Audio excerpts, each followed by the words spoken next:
back to Refocused Radio again. We are here today and we have a special guest today talking to Suzanne Roberts. Go to her website, Unifying Solutions. She's the visionary founder of Unifying Solutions. You go to the website, unifyingsolutions.com. A transformational speaker, facilitator, and author with over 4 decades of experience guiding leaders and organizations towards sustainable systemic change. She has an upcoming book and documentary. It's deeper than that. Pathway to Vibrant, Purposeful Life. It's premiering in October 2025. We're going to get into those details as well.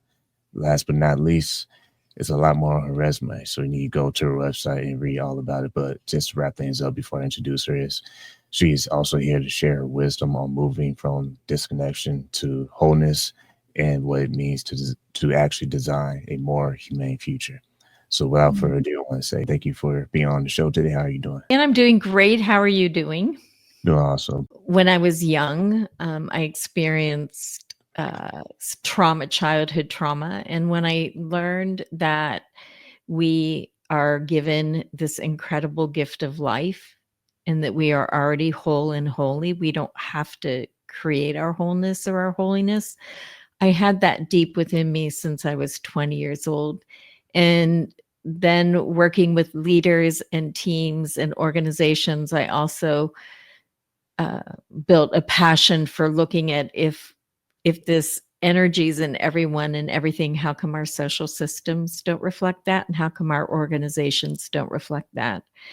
So I started bringing in a different kind of thinking lens in terms of how to shift a perspective about human development and social development, and basing it more on this great reconnection to our deepest self. You could say our soul, or whatever you want to call this living energy that's inside of us, and helping that shape leaders and organizations and communities and cultures to become more humane, more equitable, and more loving, I would say.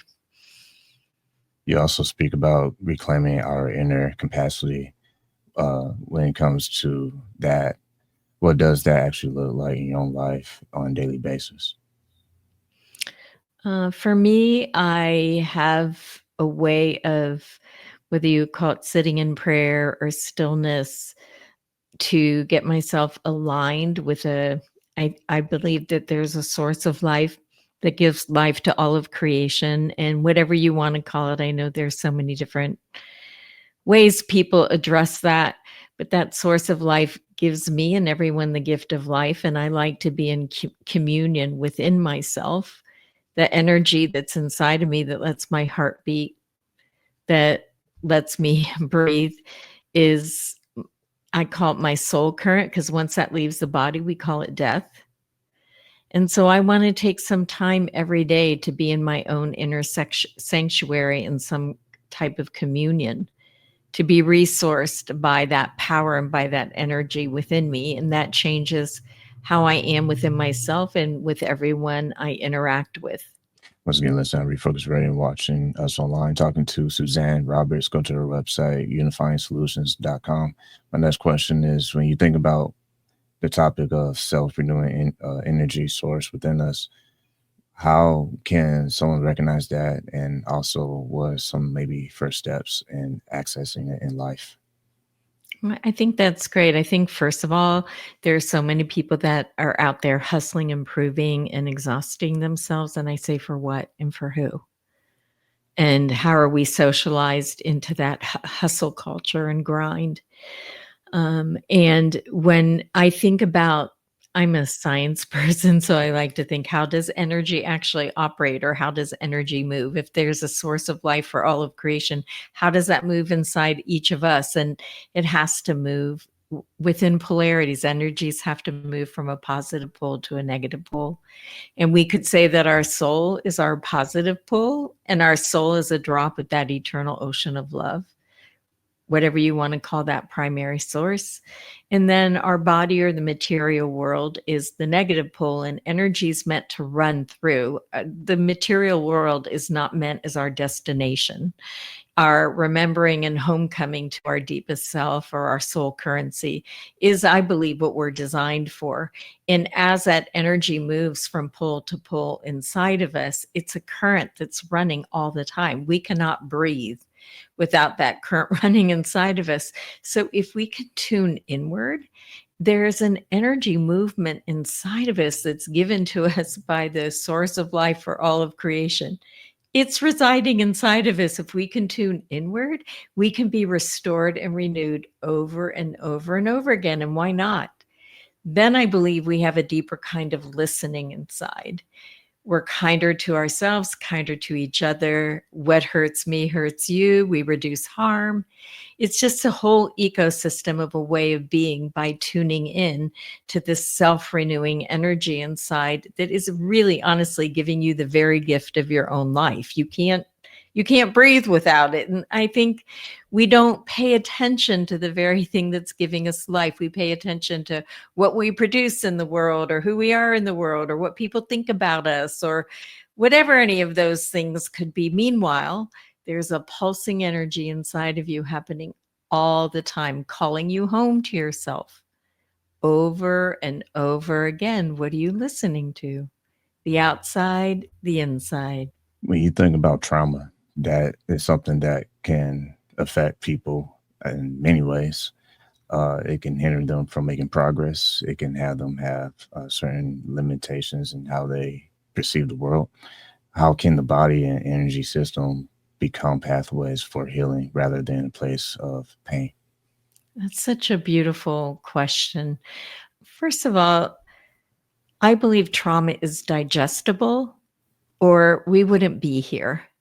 Think about, slavery. How could people still be here after slavery, which is a huge trauma, and yet people are still here, right? Generations later, living. So there's a way to, I'm not saying that trauma has been digested. I'm just using that as a trauma. But here's the thing though, trauma can be digested. It's not the truth of who we are. It's an experience, but it isn't the truth of who we are. What we have to look at is what do we have in our minds that are still associated with the trauma that are limiting beliefs. And those limiting beliefs end up hurting us after the experience is over. So what we need to do is, first of all, be held. If we try to hold our trauma with trauma, we just end up stuck in trauma. But if we say, okay, these horrible things happened to me. Yes, they did. And there's also this holy energy inside of me that can hold the trauma and help digest it and tell me the truth of who I am. So my trauma isn't telling me the truth of who I am. For me, my mind, I experienced childhood sexual abuse with my father, and I just believed I was a horrible person, that I should die, that I should sacrifice myself. And after it was over, I was still living with that mindset, and I was then hurting me. And it was the holiness of what's inside of me that helped me see that my mind was stuck in a groove around the trauma, but it wasn't the only part of me, that there's way more than me. And then I could correct my mind to be led by the wholeness and holiness that's inside of me. With your experience working with Fortune 500 companies and cultural institutions from the leadership lens, what is a common distraction or, excuse me, common disconnection that you see with leaders, and how can they bridge those gaps? I talked about the hustle culture, or if we're disconnected from our own humanity, or we're disconnected from the fact that we're interconnected, then we are, I would say, relatively numb, and we can become sedated to the impact we're having or the the way we're treating people within an organization and only looking at results and not looking that we're human beings together, and the kind of pressure we put for perfection when perfection is not attainable, then we're not allowing growth and evolution and really leading with humanity. And if we're also not checking our preferences about who we think has value and doesn't have value, we will overlook talent. We will disregard people's opinions. We will not allow like a true living system to come together that exists with great diversity, I would say. And I would say that and also people at the top, if their nervous systems aren't regulated, the whole organization feels that pressure from the top down. So without a nervous system that has a centered kind of presence, it's a problem. I know that Forbes says that 66% of the workforce is experiencing burnout. And think about what that means, how much time of the day people are coming in with burnout. And then they're not resourced and they're not happy at work and they're exhausted. And that is, I don't believe that's how we're meant to live. I don't. And I've also been brought, as a white person, I've also done anti-racism work in organizations with 2 Black women, and I have been brought into the C-suite level because the white senior executives weren't able to hear about how does white supremacy operate and how does systemic racism operate. And so I've been able to go in and help people depersonalize as a white person, but look at how does the system operate that creates oppression and domination and perfection and all kinds of things that don't really let people thrive. And if we look at forests, what makes forests healthy is the biodiversity within a forest and a shared thriving. And that's what we have to work towards building. And it's possible. I know it's possible. Once again, listen to Refocused Radio and watching us online. Talking to Suzanne Roberts. Go to her website, UnifyingSolutions.com. I know I fumbled the word earlier, but Polarity System Design, so let's try and get out earlier. I know that you're getting ready for the project in October, the Great Reconnection that's launching in the fall. What would you say you hope that leaders will be able to walk away with after experiencing your project? Thank you for asking. It's the signature program, the Great Reconnection, the soul of leadership. What I want leaders to do is have access to stillness inside of them and to be able to make contact with their deepest selves, which is where I feel like our deepest knowledge resides, that they learn how to live with a regulated nervous system and that they are able to look at what is their mind doing. Like, is their mind leading them from constructs that they've gotten from social systems, or is, what they think leadership is or how it should be? Are they producing a hustle culture or living by perfection? Or are they supporting imperfection with accountability that can help people grow? And are they treating themselves that way?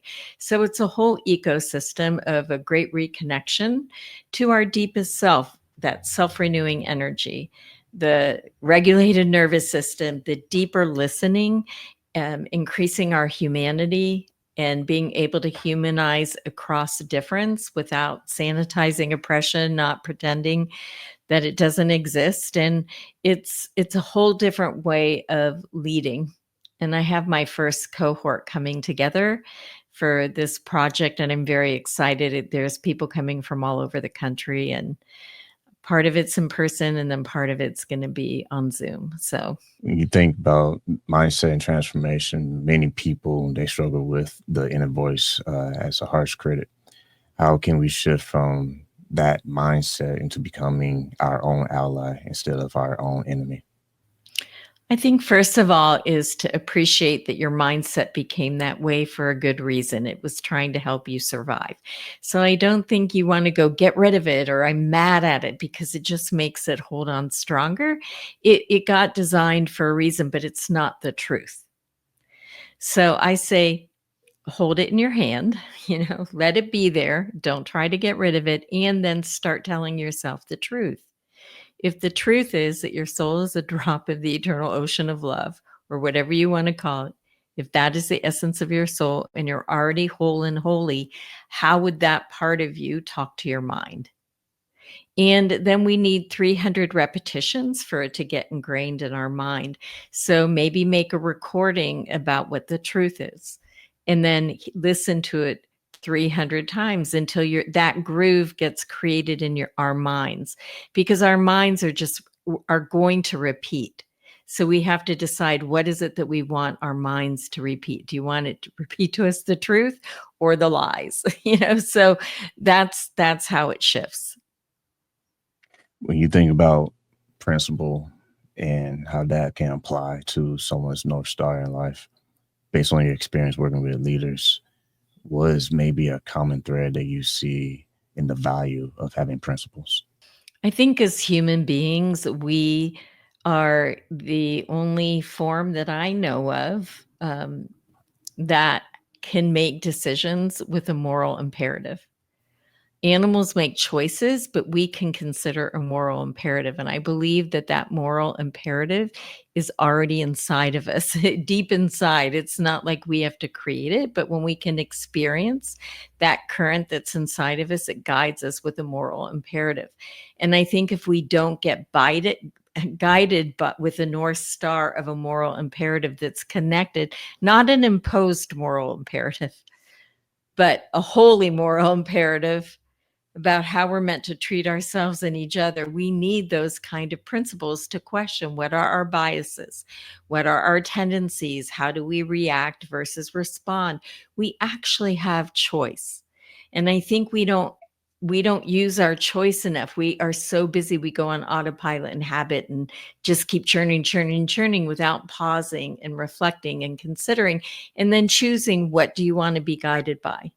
And I think having moral imperatives and principles that are life-giving instead of life-taking are crucial in these times moving forward. People study their habits. A lot of it stems from life experiences and what they maybe went through younger, or just recent experience. How do you see people understanding the true healing process of overcoming certain things that might be holding them back still today? I think everyone has to reach a threshold. The thing that has been causing them suffering is now costing them too much.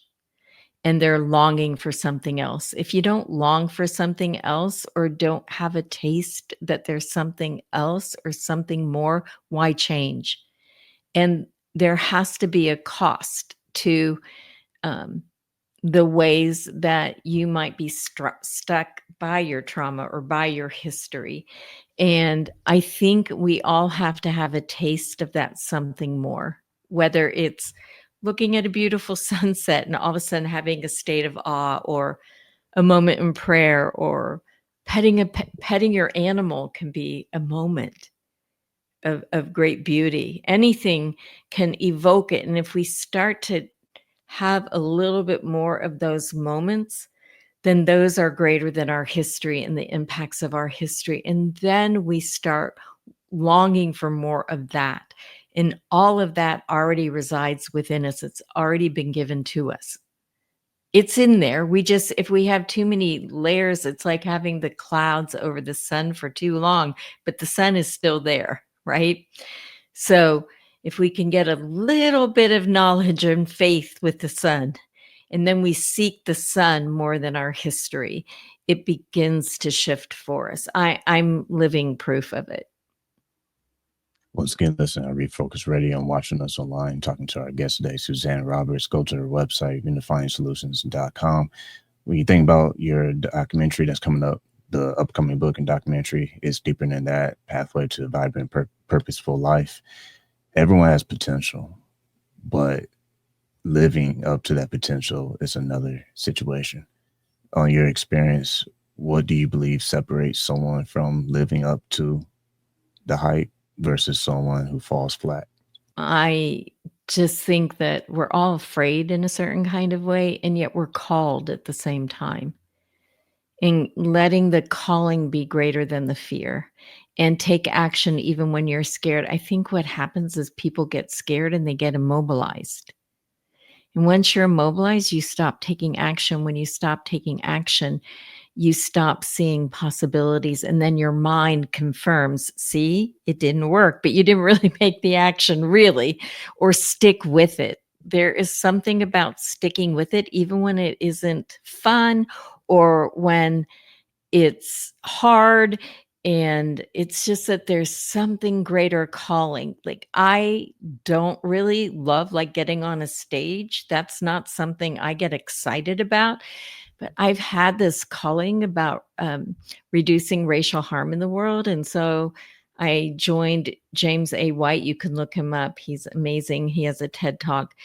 He's a Black man. He's in his 80s now, but we did for many years a safe conversation about race. And we'd have 150 to 200 people, come to hear us. And I'm like this, white woman talking about white supremacy and race in the community. And it's like very exposing and not a popular topic, I would say. But I just felt like I was made a certain way, and I had so much passion for it. I overcame being in front of people.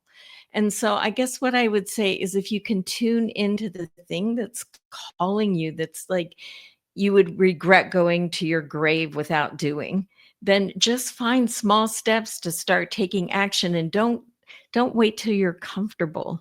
Like, you'll be waiting forever if you're waiting for that moment. Like, just do it afraid and trust that you're being guided. Like, if you're being called, you're being guided, you're being asked. That's how I feel. It's like, if I'm being asked, I didn't decide I wanted to talk about race. I felt like I got told to talk about race, and I'm going to listen and act. So I don't know if that what you think of that, but that's what works for me. Acting is the only medicine to the pain, in my opinion, Yeah. because the pain never stops if you don't move. Yeah. And as soon as you make a decision to actually get up and do something about whatever it is you're moping about, nothing Yeah. really changed until you actually get up. And the longer you stay, the worse it gets. Totally. And you don't have to be comfortable getting up or excited about it, just get up. Once again, you listen, I'm Mhm. Refocused Radio, watching us online, talking to Suzanne Roberts. Go to her website, Unifying Solutions. Also, before I start, I heard you have a little nice opportunity for our listeners. If you can, share that website link and how they can find out more information about it. Absolutely. If you go to my website, you can, on the front page, unifyingsolutions.com, you can click on Get Started. It's a way for you to have a 30-minute session with me to talk about whatever you want to talk about. And also, if you go to the top of the website, it'll say Book Portal. Click on it. Once again, listen to Refocused Radio and watching us online, talking to our guest, Suzanne Roberts. Like always, want to say to you, thank you for your time. Thank you for having me here.